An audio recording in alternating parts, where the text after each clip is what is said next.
రేపు మంగళవారం రోజున ఈ చిన్న మూటని కట్టి లక్ష్మీదేవి పటం ముందు పెడితే చాలు మీకు ఉండే అప్పులన్నీ కూడా తీరిపోతాయి. అలానే కాకుండా మీరు కూడా అప్పులు ఇచ్చే స్థాయికి వెళ్ళగలుగుతారు. మీరు కూడా కోటీశ్వరులాగా మారిపోతారు. మీ సంపాదన విపరీతంగా పెరుగుతుంది. అలానే కాకుండా ఏంటంటేనండి చాలా అద్భుతమైన ఫలితం వస్తుందన్నమాట. ఆ అమ్మవారి యొక్క అనుగ్రహం అనేది మీకు సులభంగా కలగటానికి అవకాశం ఉంటుంది అని మనకు పండితులు చెబుతున్నారు. కాబట్టి ఏంటంటే మంగళవారం మర్చిపోకుండా కొన్ని నియమాలను మీరు ఆచరించుకుంటూ ఈ పరిహారం కనుక చేసుకున్నట్టయితే చాలా మంచి రిజల్ట్ అనేది రావటం మీ కళ్ళతో మీరు చూడగలుగుతారు. ఈ పరిహారానికి చాలా శక్తి ఉంటుంది. కాబట్టి ఈ పరిహారం మనం చేయటం వల్ల ఏంటంటే అప్పు అనేది తీరిపోతుంది అని మనకు శాస్త్రాలు చెబుతున్నాయి. శాస్త్రాల ప్రకారం ఈ పరిహారం చాలా మంది కూడా ఆచరిస్తారు, పాటిస్తారు. కాబట్టి అప్పుని తీర్చుకోగలుగుతున్నారని కూడా చెప్పడం జరుగుతుంది. కాబట్టి మీకు చిన్న అప్పున్నా పెద్ద అప్పున్నా సరేనండి, పర్వాలేదు, ఈ యొక్క పరిహారం అనేది చేయండి. చాలా చిన్న పరిహారం కానీ ఫలితం మాత్రం చాలా పెద్దగా ఉంటుంది. మన అప్పుని మనం తీర్చుకోగలుగుతామన్నమాట. అప్పు నుంచి మనం బయటపడటానికి ది బెస్ట్ పరిహారం మనకు అన్ని విధాలుగా కూడా బాగా పనిచేస్తుందన్నమాట. కాబట్టి ఆచరించండి. అసలు ఈ పరిహారం మనం ఇలా చేయాలి, ఎలా చేస్తే ఎలాంటి శుభ ఫలితం వస్తుంది అనేది తెలుసుకునే ముందు ఒక చిన్న రిక్వెస్ట్ అండి. వీడియోని పూర్తిగా చూడండి, నచ్చితే లైక్ చేయండి, కొత్తగా చూస్తున్నట్టయితే సబ్స్క్రైబ్ చేసుకోండి. ఇక వీడియోలోకి వస్తే ఏంటంటే కనుకనండి, మనకు చాలా వరకు కూడా ఏంటంటే అప్పుల బాధలు ఉంటూ ఉంటాయి. మానవ జీవితంలో అంటే నార్మల్గా ఉండే బాధల్లో అప్పు బాధ చాలా పెద్ద సమస్య కదండి. ఎందుకంటే అప్పు ఉందనుకోండి మనం చాలా ఇబ్బంది పడిపోతూ ఉంటాము. సంపాదించిందంతా కూడా ఏంటంటే వడ్డీలు కట్టడం, అప్పుని తీర్చుకోవడం ఇదే సరిపోతూ ఉంటుంది. అసలు మనం కట్టలేకపోతాము, అప్పు అనేది తీర్చుకోలేకపోతాము. కొంతమంది అప్పుల కోసం అయితే మరి ఘోరంగా కూడా అంటే చేస్తూ ఉంటారు కదా. కాబట్టి మీ అప్పుని మీరు తీర్చుకోవాలంటే ఈ పరిహారం అయితే ఖచ్చితంగా ఆచరించుకోండి. అంటే మనం ఏంటంటే ఒక్క పరిహారంతో మన అప్పుని తీర్చుకోగలుగుతాము. అది చిన్న అప్పు కానీ పెద్ద అప్పు కానీ ఏదైనా సరే మనకు అప్పు కిందకే వస్తుంది కదా. అలాంటి అప్పుని మీరు తీర్చుకోవాలనుకుంటే మంగళవారం చాలా మంచి రోజు. ఈ రోజున మనం ఏంటంటే నియమాలను ఆచరించుకుంటూ, నియమాలను పాటించుకుంటూ కనుక మనము ఈ పనులను కనుక మనం చేసుకున్నట్టయితే చాలా మంచి రిజల్ట్ అనేది రావడానికి అవకాశం ఉంటుంది అని మనకు పురాణ గ్రంథం చెబుతుందన్నమాట.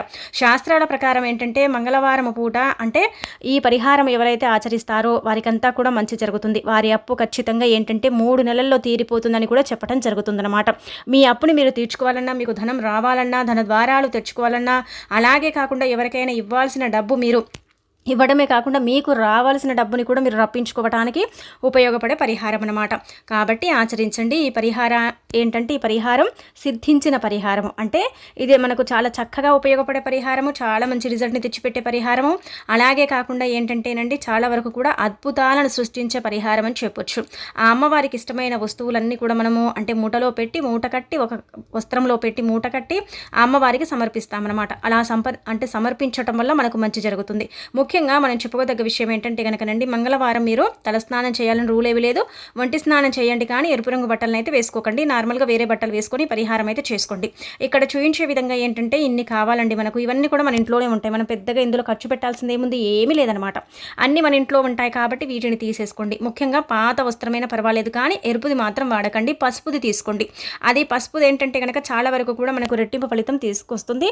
ఎరుపు రంగు వస్త్రం తీసుకుంటే ఏంటంటే మంగళవారానికి కుజుడు అధిపతి కాబట్టి మన చేత ఏంటంటే మళ్ళీ మనకి ఇబ్బంది కలిగిస్తూ ఉంటాడనమాట. కాబట్టి మనం ఏంటంటే ఎరుపు రంగు వాడకపోవటమే చాలా మంచిది. మంగళవారం అప్పులు ఉండేవారు, కొన్ని ఇబ్బందులు ఉండేవారు, గ్రహస్థితులు బాలేని వారు ఎరుపు రంగుని మంగళవారం దయచేసి ధరించకండి. అది చాలా అనర్థాలకు దారి తీస్తుందన్నమాట. కాబట్టి మీరేంటంటేనండి ఇలా ఒక వస్త్రం తీసుకోండి. తీసేసుకున్న తర్వాత ఏంటంటేనండి చక్కగా దీపారాధన చేసుకోండి. మీ ఇష్టదైవం ముందే చేయండి. అమ్మవారి పటం ముందే చేయాలని రూల్ ఏమీ లేదు. మీ ఇష్టదైవం పటం ముందు దీపారాధన చేయండి. నార్మల్గా దేవుళ్ళు దేవతలందరూ కూడా మనకు గుళ్ళో అంటే మన యొక్క పూజ గదిలో ఉంటారు కాబట్టి దీపం పెట్టేస్తే సరిపోతుంది. దీపం పెట్టామా, వస్త్రం పరిచామా, పాదదైన పర్వాలేదు, తీసేసుకొని వస్త్రం పచ్చేసి చిన్న బెల్లం ముక్కని పెట్టండి, ఒక 2 యాలకులు పెట్టండి, ఒక గుప్పెడంత రాళ్ళ ఉప్పు పోసేసి ఒక 11 రూపాయలను పెట్టి చిటికెడంత కుంకుమ పసుపుని పోయాలి. పోసేసిన తర్వాత ఏంటంటే అమ్మవారికి ఇది సమర్పించాలి.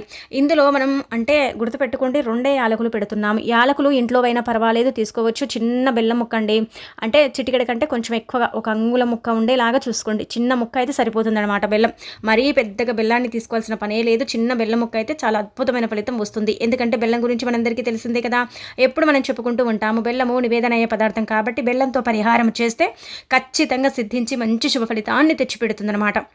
కాబట్టి ఇలా ఆచరించుకోండి. ఇలా చేసిన తర్వాత ఇంకొకటి ఏంటంటే గనకనండి, ఇంకా మనం ఇవన్నీ కూడా పెట్టాం కదా! ఇదేంటంటే గనక మనం బెల్లం పెట్టుకున్నాము, చిన్న ముక్క 2 యాలకులను పెట్టాము, 11 రూపాయలను పెట్టుకున్నాము, ఒక గుప్పెడంత గల్లులుప్పు పోసాము, చిటికెడంత కుంకుమ పసుపుని పోసేసాము. ఇవన్నీ కూడా ఏంటంటే పరమ పవిత్రమైనవి, చాలా శక్తివంతమైనది కాబట్టి మన అప్పును తీర్చుకోవటానికి ఉపయోగపడేవన్నమాట. మనకేంటంటే డబ్బును పెట్టాం కదా, డబ్బు పరిహారం మనం ఎప్పుడైతే చేస్తామో ధనంతో ధన పరిహారము చేస్తే ధనము నుంచి మనం బయటపడగలుగుతాము. ధన సమస్య అనేది తీరిపోవటానికి అవకాశం ఉంటుంది. డబ్బు రావడానికి ఎక్కువగా అవకాశం ఉంటుంది. అలాగే కాకుండా అద్భుతాలను చూడటానికి కూడా ఎక్కువగా అవకాశం ఉంటుంది అని మనకు పండితులు స్పష్టంగా చెబుతున్నారు. కావున ఆచరించండి, ఆచరించేసి ఫలితం అనేది పొందండి. ఒక్క పరిహారం మీ జీవితాన్ని మారుస్తుంది, మీకుండే ఇబ్బందిని తీర్చేస్తుంది. అలానే కాకుండా మీ అప్పు నుంచి బయటపడేస్తుంది. ఎంత పెద్ద అప్పు ఉన్నా సరే తీరిపోతుంది. గుర్తుపెట్టుకోండి, మనకేంటంటే శాస్త్రం ఏం చెబుతుందంటే కనుక ఈ పరిహారము చేసిన తర్వాత 3 నెలల్లో అప్పు తీరటం అనేది జరుగుతుంది అని చెప్పడం జరుగుతుందన్నమాట.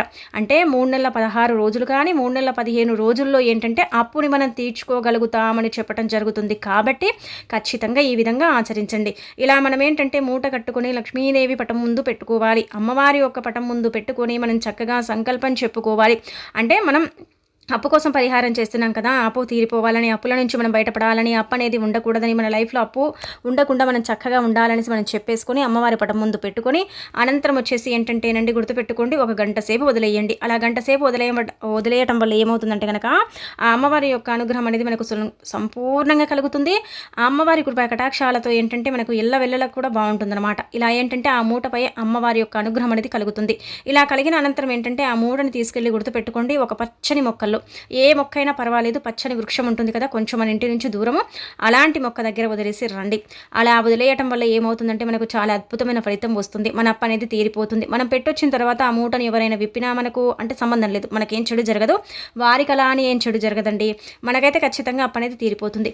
ఇలా పెట్టేసిన తర్వాత ఇంకా వదిలేసి మనం వస్తాం కదా, మన అప్పు అనేది తీరిపోతుంది, మనం బాధ నుంచి బయటపడతాము. అప్పులు అనేవి లేకుండా మన జీవితంలో మనకు చక్కగా ధనాకర్షణ శక్తి పెరగడానికి కూడా ఉపయోగపడుతుంది. ఇందులో డబ్బు మనకు 2 విధాలుగా కూడా ఉపయోగపడుతుంది. యాలకులు కూడా ఏంటంటే కనుక ధనాన్ని ఆకర్షించి రుణబాధను తీసేస్తాయి. డబ్బు అనేది మన డబ్బుతో పరిహారం చేస్తున్నాం కాబట్టి అప్పు అనేది తొందరగా తీరడానికి అవకాశం ఉంటుందన్నమాట. బెల్లము నివేదన అవ్వటానికి పెడుతున్నాం కాబట్టి బెల్లం చాలా మంచిదండి ఎప్పుడు కూడా. ఇంకా ఉప్పు అంటే చెడు ఏదైనా ఉంటే అది వెళ్ళిపోతుంది కదా, తొందరగా అప్పు తీరుతుంది. ఏదైనా సరేనండి, పరిహార పరంగా కానీ, పనుల పరంగా కానీ, మనుషుల పరంగా కానీ ఎంతో కొంత చెడు అనేది ఉంటుంది. అది ఉన్నప్పుడు ఏంటంటే మనకు సంవత్సరాల తరబడి ఏంటంటే పెండింగ్లో పడిపోతాయి. అవి అప్పులు కానీ, బాధలు కానీ, సమస్యలు కానీ. అలా తీర్చేసుకోవడానికి ఉప్పు అనేది ఉపయోగపడుతుంది కాబట్టి ఖచ్చితంగా పెట్టుకోవాలి.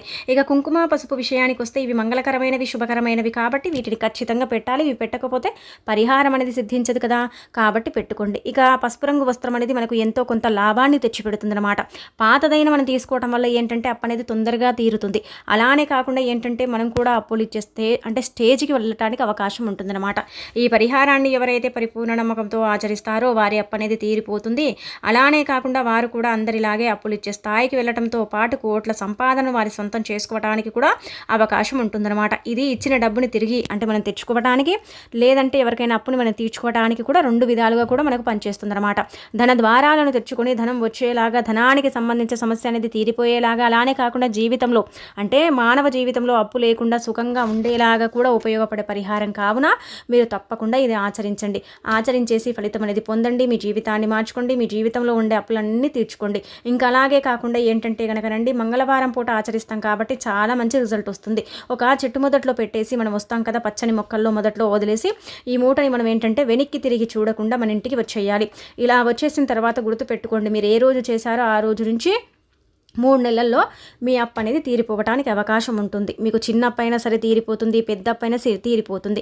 మనకు ఒక 5,000 అప్పు ఉన్నా సరేనండి, 5,000 ఏంటంటే మనం కొన్ని సిచ్యువేషన్స్లో ఏంటంటే తీర్చలేకపోతాము. మన స్థితిగతి అలా ఉంటుంది కదా, అది కూడా మనకు అప్పే కదా, ఆ అప్పుని కూడా మనం తీర్చుకోవచ్చు. ఇంకా అలాగే కాకుండా కొంతమందికి 50,000, లక్షలు ఇలా ఉంటాయి. అలాంటి వాళ్లకు కూడా పనిచేస్తుంది అనమాట.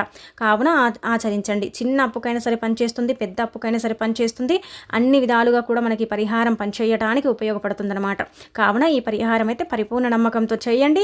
మాకు జరుగుతుంది, మాకు ఫలితం వస్తుంది అని ఎవరైతే చేసుకుంటారో వారికి ఖచ్చితంగా సిద్ధిస్తుంది అని కూడా మనకు శాస్త్రం చెబుతుందన్నమాట.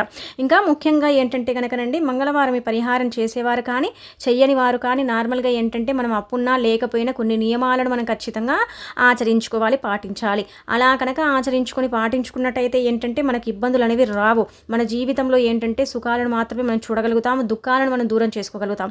మంగళవారానికి కుజుడు అధిపతి కాబట్టి ఏంటంటేనండి మనం ఏదైనా చెడు పని చేస్తే మన చేత మళ్ళీ మళ్ళీ చేయిస్తూ ఉంటాడనమాట. ఎందుకంటే కుజుడి యొక్క స్వభావం ఏంటంటే ఏదైనా చెడగొట్టాలంటే కుజుడికి చాలా ఇష్టం కాబట్టి మనం ఏదైనా తప్పు చేస్తే ఆ తప్పుని మళ్ళీ మళ్ళీ చేయిస్తూ ఉంటాడు. అందుకే కొంతమంది మన పూర్వకాలంలో మన పూర్వీకులు పెద్దవారు ఏంటంటే మంగళవారం దూర ప్రయాణాలను చేయనిచ్చేవారు కాదు. మంగళవారం ఏంటంటేనండి అప్పుని ఇచ్చేవారు కానీ తీసుకునేవారు కాదు. ఇలా చెయ్యకూడదనమాట. మంగళవారం ఎట్టి పరిస్థితుల్లో కూడా ఎరుపు రంగు దుస్తువులని ధరించేవారు కాదని శాస్త్రం చెబుతుంది. ఈ చిన్న చిన్న నియమాలను ఆచరించుకోండి, మీ అప్పును తీర్చుకోండి. అప్పు లేకుండా జీవితంలో సుఖంగా సంతోషంగా ఉండండి.